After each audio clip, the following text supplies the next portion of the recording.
Wander Wealthy Podcast, episode 89 with Amber Duggar.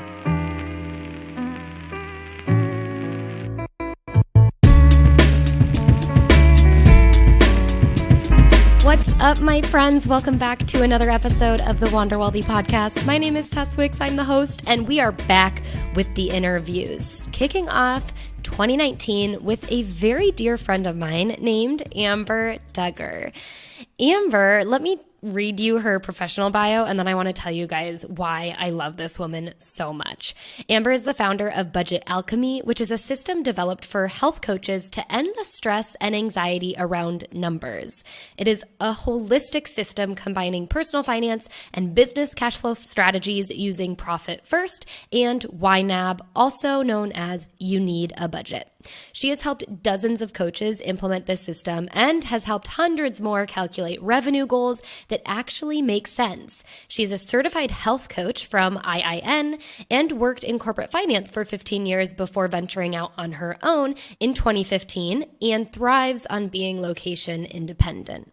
Now, you guys, I met Amber when we went through Profit First training. We went to a conference together and met there at the conference, actually, and we were both very new to the whole world of working with other business owners on implementing Profit First and a proper cash flow system into their businesses. Amber is such a genuine and kind person. Like, you see her in the room and you want to talk to her because she is going to be invested in the things that you're saying, truly understand where you're coming from, and she's interested in you and your story and your business if you own a business. If not, she doesn't care.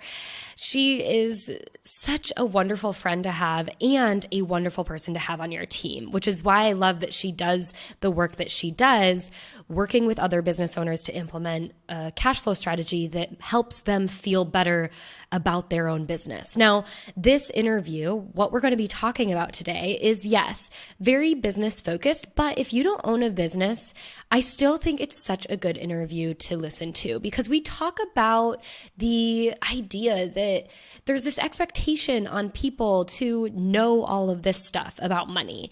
And the reality is we live in a very complex world and a complex system that has evolved over the hundreds of years. Before that, we lived in a very simple world where you spent what you had and you didn't spend if you didn't have it. And now we live in a world where there's debt and timing is really complicated. And that's what makes money difficult. But Amber says, and you'll hear it in this interview, that she believes everyone is good with money. We just have to open ourselves up to understanding where we're at, where we want to go, and really understanding the tools that are available to us. So the interview, like I said, yes, we'll talk a lot about business finance, but I still think if you are a 9-to-5 employee and someone else is in charge of your paycheck and you don't have to manage those aspects, we still talk a lot about personal finance and really, just making sure we have this conversation and make the conversation about money more normalized.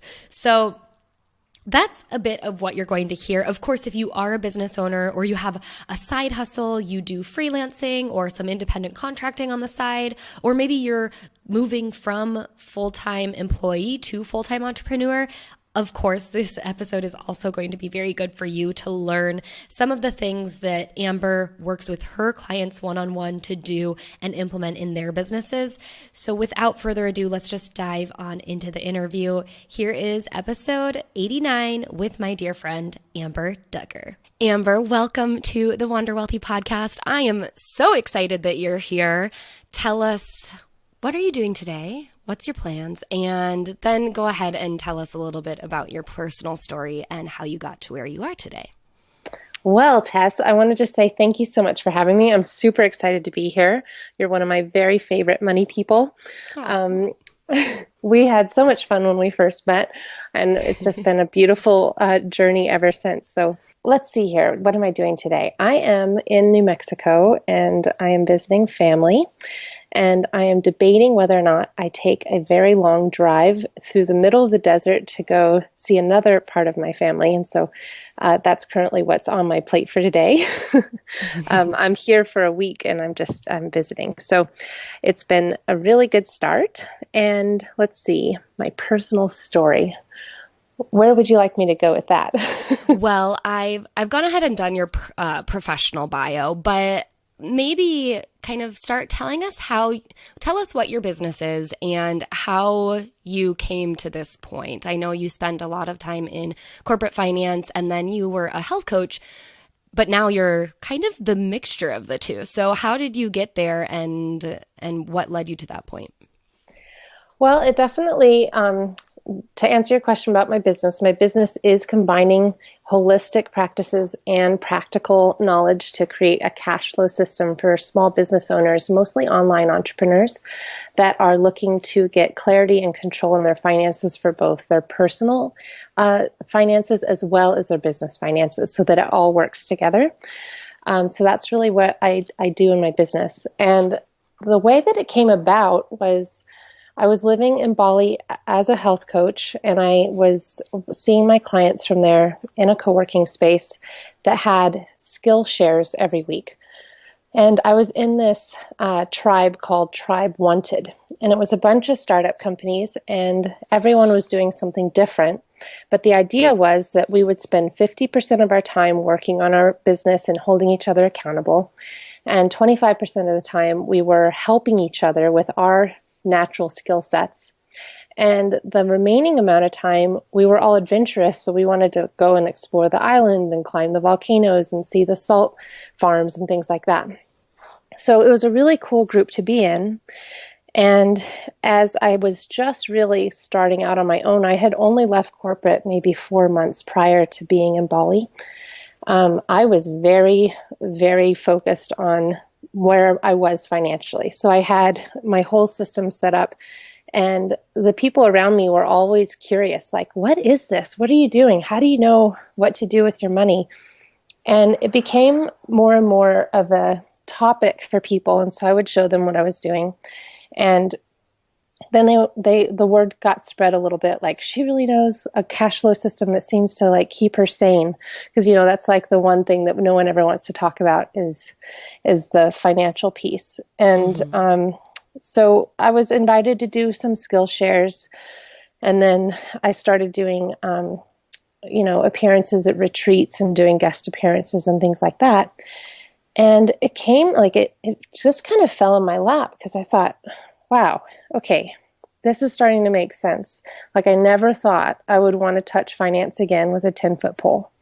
Like, I had left corporate and the sound of a Xerox machine gave me PTSD. Like, I just didn't want to do that. And then I realized, when I can do these groups, like I would do money love dates at night, and I would invite people over, and they would bring their favorite beverage, and it was always a big group of women, and we would go around and share about our thoughts about money, our relationship about money.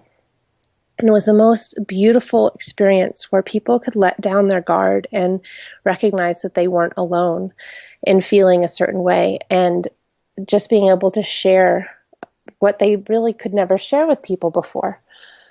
And it gave me a completely new perspective of how we can approach money. And the background I had learning coaching in health coach school really helped cultivate this experience for people. And I thought, well, this makes so much sense. I mean, this is 99% behavioral. There's so much emotion behind this. But at the end of the day, we also need to have a really efficient, clear system that allows us to see the money as a neutral resource versus, a good or a bad thing. So that was really where it was born. And then I made the absolute switch over to money coaching after running it was like one of those beta programs for health coaches. And I did a budgeting course for a lot of health coaches that I had been in a mastermind with. And we were looking for a good system for the business side. And that's when I came across the book, Profit First. And several weeks later, I became a Profit First professional, and the rest is history. And that's how we got to know each other. So I've gotten to see your evolution of going from health coach to full-on business finance and health coach. Yes. All yes. integrated. And we had so much fun meeting then Yes. too. Yes. And taking breaks together. And Yeah. Like, what is this? Like, because neither of us were a bookkeeper or an accountant. We're like, what are we doing? Yes. And I personally love what you do because there's a lot of people in my audience who just come here for personal finance advice. And there are some people who know that I interview a lot of entrepreneurs and other, financial professionals who happen to be entrepreneurs. So we end up talking about that a little bit too. And so there are some kind of people who are side hustling or doing entrepreneurship themselves. So I get a little bit of both in the audience. And I love that you really focus on tying both business finance and personal finance together. And for the entrepreneurs or freelancers or side hustlers in the audience, when you start doing your finances as a business, so many people forget about taking care of their personal finances. And I have also personally worked with people who are entrepreneurs and working on their business finances who come to me and they go, no, I don't want help with my personal finances. I just want to focus on business. And it can be really hard for me as a personal finance coach, kind of by trade, is we need to look at both. And you really focus on, this is an important piece of your business, and the coaching that you do is blending the two and putting even personal finances in the forefront. So I'd love for you to talk about that, like why that's so important, and maybe giving people your best insight on how to think about their finances if they do have a business or are an independent contractor or a freelancer and they're working on business finances, but how they can also integrate their personal. That's a big question, I know. Yeah, no, that's a great question. And I would say, just to start, that the reason I won't actually work with a client who won't put their personal finances as a priority. And the reason for that is it is such a crucial piece of the entire system because, and I know I'm preaching to the choir with you, Tess, if we don't have a clear picture of where our money is going in our personal life, and what we actually want to do with it, then we will just be on this forever hamster wheel, and it feels like it's a constant leak, because I see a lot of profitable businesses, and it looks profitable on paper, meaning you look at their financials, and the financials never show money being paid to the owner. So when someone looks at a financial statement and they see, oh, there's profit at the bottom of this, they think that their own deductions for their owner's pay is shown in this statement, and it's not typically. So that is where a lot of businesses kind of start to get confused, because they see that they're profitable in their bookkeeping or financial system, but then they wonder why their bank account is always either zero or negative or continuing to build debt. And so the reason that I focus on the personal side first is we all went into business, for those of you who do have a business, because we want some type of freedom, whether it be time or financial freedom or just freedom of being able to be your own boss. We all have that desire. And it stems, and it's going to be very different for each of us. I know that for you, Tess, being able to live in Italy and be able to run your business from Italy is a form of that freedom and your choice to be doing that particular thing. Mm-hmm. And I know other people who want to have, a really big house on a lake, or they want to be able to take their 2 kids and husband on a year-long trip around the world. Or maybe they want to be home and working for 3 hours in the morning and then home for their kids when they get home, and they can be total 100% mom. Whatever it is, we all have these different desires that we'd like to achieve, and the money around it allows us to do that. So it's just a resource that can allow us to do what we want. So when we focus on, well, what is it that we want to do? What is it that actually we're working towards here, and what does it actually cost? What's the amount of money that I require to pay myself each month to do the things that I want to do? And when you have that piece, and then you reverse engineer it and get a revenue goal for your business that allows you to be a sustainable business, and at the same time pay yourself an amount that really makes sense for your lifestyle, then you can step back and you can say, okay, this now makes sense. I now know how much I need as a person, and I know how much I need as a business. And overall, now I know how much I need to make all of that happen. So that's why I'm so clear on or getting people clear on what they want personally so that they can make a business that actually gives them that. Yeah. And that is so important to start with knowing, okay, what is it that I want? What am I going after? Because that really helps you figure out, okay, what are the next steps for me? Why am I even running this business? You know, it like ties you to your why too. Mm-hmm. I'm sure that you have people who total up all of those costs and then look at that and go, oh crap, how am I going to make this work? How do you get them over that hump? So I call it the ripping off the Band-Aid moment, because it is just like that, right? Like you've now gone through and you've done all the work to figure out that number. And before we get to that number, before we even look at any of that, whenever I see a client that's gone through this process and we're about to look at it and figure out the revenue goal, I always tell them, and this is every single time, I get this wave of just complete awe and admiration, because this is the scariest part. This is the part that so many people are so scared to do. And to have the desire to just push through it anyway and say, you know what, I need to do this, I'm going to do this, is awe-inspiring to me. And it's so, so impressive, and just is the best form of self-care to be able to look at your money and your financials and say, I'm ready to know what it is. I'm ready to look at this.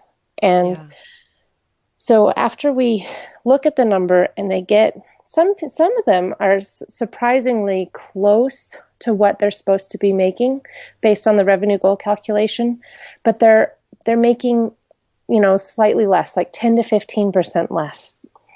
And that is 10 or 15% making them stressed every month because they're not hitting that number. So then they can look at their prices, and after they get over that initial like, whoa, and it can sometimes take a few days. I always say right after this, go for a walk, take a deep breath, and just start to let that number sink in a little bit, because it's raising your set income point, or it's raising your set revenue point by starting to embrace that number.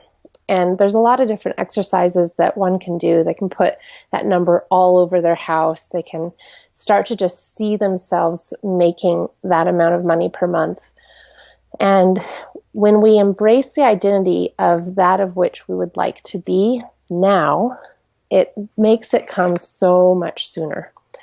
And so I find that once they get that number and they let it settle in a little bit, it becomes a huge motivator, because now they recognize, wait a second, if I actually do achieve this, all of these other feelings I'm experiencing, the panic, the anxiety, the frustration, the wondering if I'm going to be able to make all my bills this month, wondering if I'm going to be able to, pay myself next month, is over, because they now know that if they charge appropriately to get that revenue goal, they will reduce those feelings down to almost nothing. And they will actually see, wow, okay, now I can introduce this framework that I can be organizing my money in a way that allows me to pay myself regularly, allows me to pay my business expenses and still be profitable and still be able to pay taxes on time. And that's a really exciting time. So it's definitely different for everyone, but it's something that once they really internalize that number and embrace it, it's a super empowering experience. Yeah. And I love that you say it's like that reckoning point where you're going, I see your strength, because it is such a difficult thing, even if you're not, not an entrepreneur, you're not just trying to figure out what your revenue goal is, but you're just trying to figure out in any sort of career or profession, what are your numbers, looking at the total debt that you have to pay off and looking at how much your, dream home might cost. For some reason, we have so much fear about putting those numbers down on paper and facing the reality. Why do you think that is? I think that we fear anything that we don't understand fully, or that we don't that we're not comfortable with. Like it's not something that's normal for us. I know for sure I experience that when I feel like I'm not an expert in it or I don't know about it, then I will have those tendencies myself. I really think it's because it was something we're always supposed to know. We never really had a lot of this in school, and I know that luckily things are starting to shift and recognizing that that's a really important thing. But in the past, there wasn't really a need for that education because 100 years ago, really, there wasn't anyone in massive amounts of debt or businesses that weren't sustainable or profitable, because if you didn't have money, you didn't spend it. Right. And we now have this system that's so overcomplicated. And so we're expecting people to now educate themselves in so many different complicated forms of payment and saying no when it's a normal thing to say yes to. And from a human psychology standpoint, that is really a poor position to be in. And so a lot of times we carry around so much shame and guilt about our situation because we feel like it's our fault or, that we're just not good with money. But I think we're all good with money. I think we just haven't found a system that works for us yet, if we do feel that way. And that we are also in a situation based on a very complicated, non-tangible system. Yeah. Whereas before, right, we had cash in our hands, and if we had enough cash, we bought the thing if we wanted it. And now we have a system where we have a card that allows us to swipe the card or to tap the card, and we don't have to have the money. And that, that's I think the number one reason why so many of us feel this guilt, because it has created a situation where most consumers have debt, and most consumers just really don't know what their full situation is because it's become so complicated. We have so many different accounts in different places, and it's easy to not really look at them all at the same time. And I think that also is another big hurdle to overcome when they have been separated out into different companies and creditors and things like that. Yeah, it's just you're right. An entirely more complicated situation than do we have the cash or not, which right. You can imagine if that's your system that you lived off of, it would be really easy to look in your bucket and go yes or no, and then look at what you want and go yes or no. Right. And it would be normal for the other people to see, oh, you can't buy it because you don't have enough money. It wouldn't be any peer pressure like, oh, you're still going to buy it. You're just going to magically make more money. Right. And then I think on top of that is we've normalized and almost made it like a badge of honor to, for instance, one thing we always hear in the Profit First world is bragging about not paying ourselves for, I haven't paid myself for 3 months or 3 years. I have never taken a paycheck out of my business. And people brag about that. And it seems really backwards. We were just talking about before we got on the call, the difference between America and Italy, and bragging about never taking vacation or not hardly ever taking time off or working overtime. We tend to brag about these things because I think people have normalized it. Whereas people from another country or aliens from another planet would be like, why are you bragging about that? Yeah. And it is something that, not just normalizing that from a business standpoint, but normalizing the use of credit, because it's just it's a normal thing now. We're now getting to the point where it's all timing. That's all it is. We're all in this bubble of time. If we get the paycheck now and we wait 100 days before we're spending all of it, then we have older money, an age of money. But if we're now going into negative days of money, I'm now going to use the money that I will earn next month, we're just getting ourselves further and further behind the timing and the actual cycle of when money comes in. Mm-hmm. So very few people, we aren't talking about this enough, and this is why I just love what you do, and I love this podcast, because you're spreading the word, and more people are becoming more aware that this isn't normal. It is normal, but we want to be abnormal. We want to start moving it back into the direction of not feeling constantly stressed, because we've had all these things in front of us telling us from trusted sources that it's okay to do it. Mm-hmm. Absolutely. So I'd love to move into the tangible tips round. And I think just if you could share like 3 pretty easily implementable tips that might help simplify people's finances, especially for those who are entrepreneurs or freelancers, independent contractors, people who are in charge of managing their own business and personal finances. What could they do to help them create a more holistic financial system that would combine the two? Sure. Well, I would say, and these are really simple things. So the first one is to look at what it is that you actually want to get from your business and define that. Sit down and say, if I didn't have any debt and I had savings and I just felt like, yep, I'm in a good place, what is it that you want to actually do with the money that comes into your business? And a lot of times when I first ask this question, I get like, I don't know. A lot of times people feel like they could never get to that point. And I can assure you that with a really clear cash flow management plan, it is absolutely possible to get to that point. And so just sitting down with a piece of paper and your favorite beverage and in a really nice inspired place, or you could do it in your bedroom, like on the floor with stuff all around you. It doesn't really matter. It's just like writing down what it is that you want out of your business and put it down on paper. Don't just think it, but actually list it out. That's my number one first tip. From that, then my next thing would be to look at your current personal finances. List out every single thing that you pay for. And it could be your recurring things, and it can also be items that you don't pay for every month. And you can look at bank statements. You can look at your credit card statement. Just list everything out so that you can get an idea of what's actually going out every month from your personal side. And then add to it anything that you're paying that is more than, like, let's say Prime membership, Amazon Prime. List out your annual expenses and add all those up and divide it by 12 and add that number to your monthly sum that you've created. And that's the actual amount that you want to be paying yourself every month to cover the things that you've listed on that piece of paper. And so by doing that, just that exercise of writing it out, you'll see, oh, you know what? I don't really use this anymore. Let me cut that out. Or I don't know if this is actually worth it, because if I want to be able to do these other things, it might be better for me to not have this particular thing.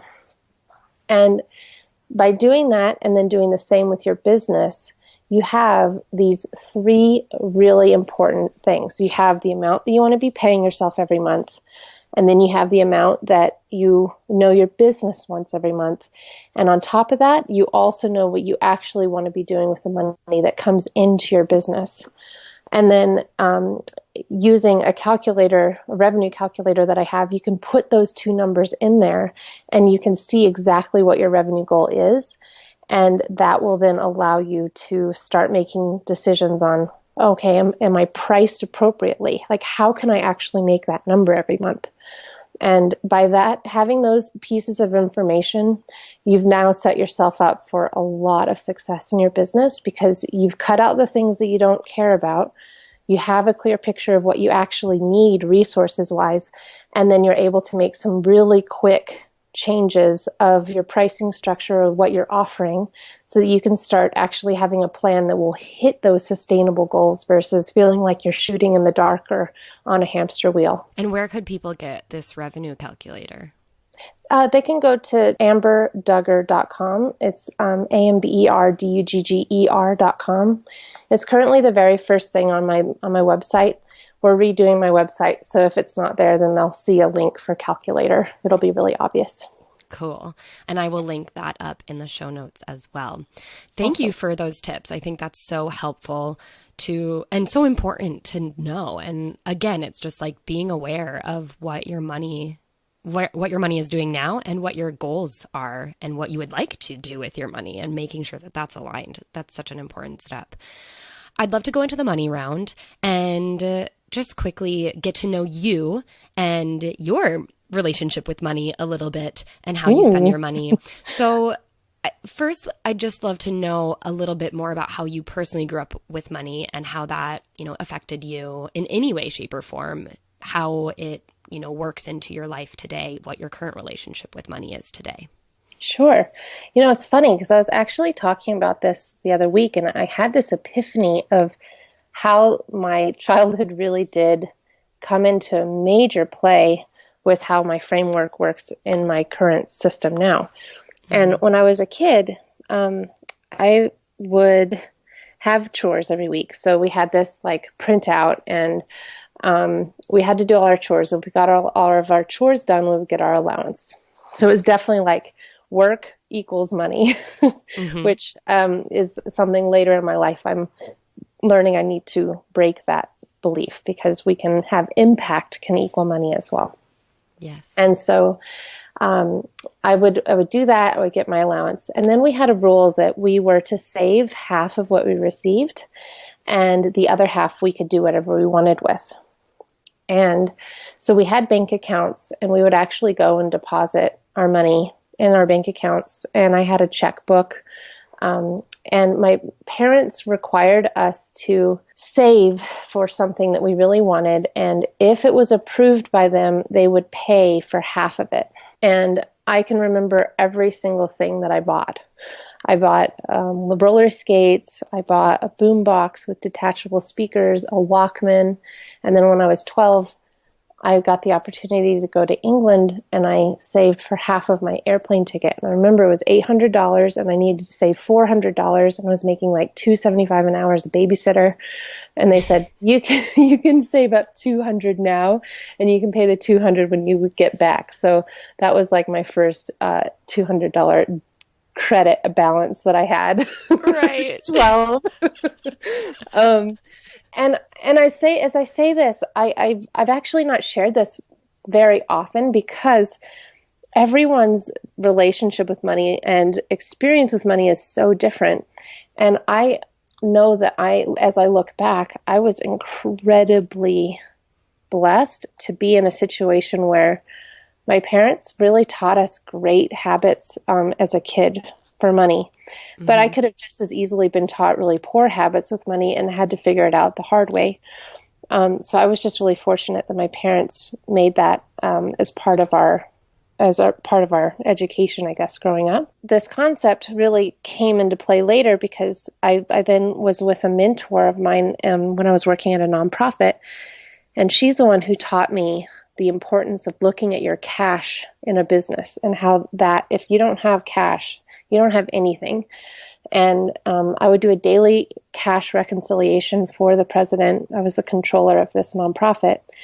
And so between learning from her and learning from my parents, that really was I would say the beginning or the seed for Profit for Keeps, because it allows you to get really clear on what it is that you want, decide how you're going to save for it, and be really intentional and aware of the cash that you have in both your business and your life. So that's really where it came from a kid's perspective. Cool.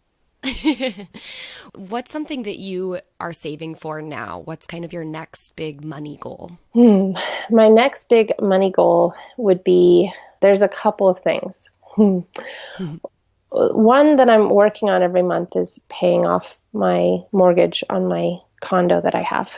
I really love to just have that be fully paid off.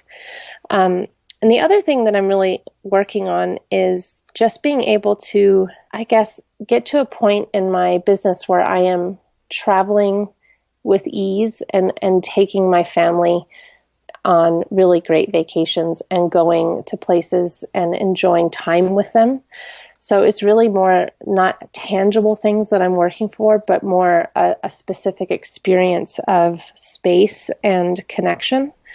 And so that's really my main thing right now. I love to knit, so I'd love to be able to go to Scandinavia for 2 weeks with my mom and my really good friend and her mom, and just be able to spend those 2 weeks without feeling the pressure of, the business, and knowing that everything's being taken care of by a stellar team. Yeah. So that's what I'm working on right now. Very cool. All right, let's go into the quick and dirty Q&A to wrap up the show. So first, what is one non-negotiable money indulgence you refuse to cut from your budget? It's funny. When I first left corporate, the one thing that I never cut out, I cut out everything that was not a necessary item except for this wine club membership that I have with a local wine. It's called the Wine House, and it's like a restaurant and a retail wine store, and it's owned by a guy from New Zealand, and he's a small business, and I've just always loved supporting that business. Mm-hmm. And they meet some really awesome importers, and I love learning about wine. So by being part of this club, you can go to any of their educational events. You can you support them, and you also once a quarter get 3 hand-picked bottles of really nice wine that they've gotten from different importers that are unique and different. And so even when I was like cutting every single possible thing, not eating out, not doing anything, I still made that a commitment to support that business. And I'm happy I did, because he's still, it's not like I was the one keeping it open, but he's, maybe, no, but I just know that I feel like, okay, I never stopped supporting that. And I felt really good about that. Yeah, that's such a good one. I've never heard one like that before. What is one small $100 or less investment that has helped you get ahead that maybe someone else could steal? So I don't know if I'm cheating on this. Let me know if I am. Something that I've done recently that has absolutely unequivocally given me so much in return that I never ever thought I would pay for or invest in is a personal assistant. And I pay her $20 an hour. So if she comes for 4 hours, it's $80, which is less than $100. And she does so many awesome things for me. Like she'll go grocery shopping and then chop everything up so that I have fresh cut up food all week that I can go and grab a salad and I can make a really quick dinner. And it just gives me this peace of mind knowing that all these little errands that I have been having just kind of pile up, I no longer have any stress about it, because I know that when she comes, she gets this stuff done for me, and it allows me to focus on the things that matter so much more, like my family and my business and my clients. And I'm not feeling guilty that this stuff is sitting there. And I think that's the number one biggest piece, is that it's removed this heavy feeling that I had of the stuff not getting done. And it's just been incredible. So I would say that's definitely been the biggest thing that's helped me get ahead. That's awesome. I was thinking like online virtual assistant, but a real life assistant. You're basically like a famous person now. No, no, it's so funny because I was so like, oh no, I'm not doing that. And I just kept getting pushed by my business coach to do it. And so I just quickly put out something on Thumbtack, like, oh, no one's going to answer this. And literally she answered in 5 minutes. She's absolutely amazing. She did content for 10 years. So she's SEO, AdWords certified. She could help with my business stuff too, if I want. And she absolutely loves what she does. She says, I love helping people and I love getting out and doing errands. Like you could not, like I would totally do this for free, but my husband would tell me. So I charge for it. So it's really good because it feels good because she's also getting a lot of enjoyment out of it. And I always felt like it would be weird, like, oh, this is like too good for me to do. And instead it's like, no, you really enjoy doing this. And I have all these other things and I only have so much time in the day. Yeah. So cool. All right. What is your favorite money book? My favorite money book, for sure, hands down, Tapping into Wealth is my favorite money book.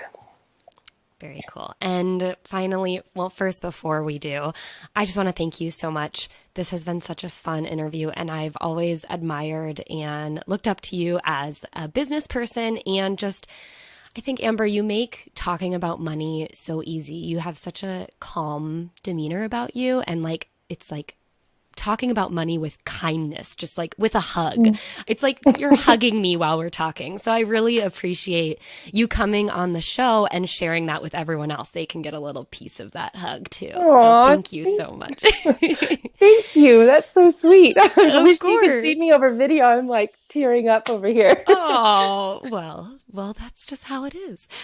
So tell us where we can find you so we can keep in touch and follow along. And if anyone is interested in working with you, you can get, I don't know how often you work with people, but at least monthly hugs from Amber talking about money. Awesome. Well, let's see. You can go to my website. It's amberduggar.com, like I mentioned before. I have a free Facebook community called Sweet Life Purposeful Money. And you can get there by going to amberduggar.com/community. And yeah, I'm on Instagram at Profit with Amber. And there's periods between each word, profit.with.amber. And I always love connecting with anyone that's looking to, become more clear and just aware of their money, and other small business owners. It's just so much fun. I love hearing the why, like what it is that you want to do. So if you ever want to just send me an email and say, this is what I wrote down after listening to that podcast, I'd love to hear it. I read every single one, and it's sayhello@amberduggar.com. Fantastic. I will link all of those things up in the show notes, and everyone definitely check out Amber. Thank you so much, Amber. My pleasure. Thank you so much, Tess. This was so much fun. And that's a wrap. Episode 89 with my friend Amber Duggar. I hope you guys enjoyed that as much as I did. Of course, if you want to get into the show notes, you can go to wanderwealthypodcast.com/podcast/episode 89. I'll link up everything that Amber mentioned in the show. And of course, if you guys want to continue the conversation, especially if you want to form kind of a subgroup, I guess, if you will, for the Wander Wealthy community, as those business owners, side hustlers, freelancers out there, then I definitely encourage you to head to the Wander Wealthy community by going to wanderwealthy.com/FB, or you can just search in Facebook, Wealthy Wanderers. You can join the community and start a conversation. I will be linking this show in there, so just search for Amber Duggar and you'll be able to start commenting on that post and get other people involved in the conversation as well.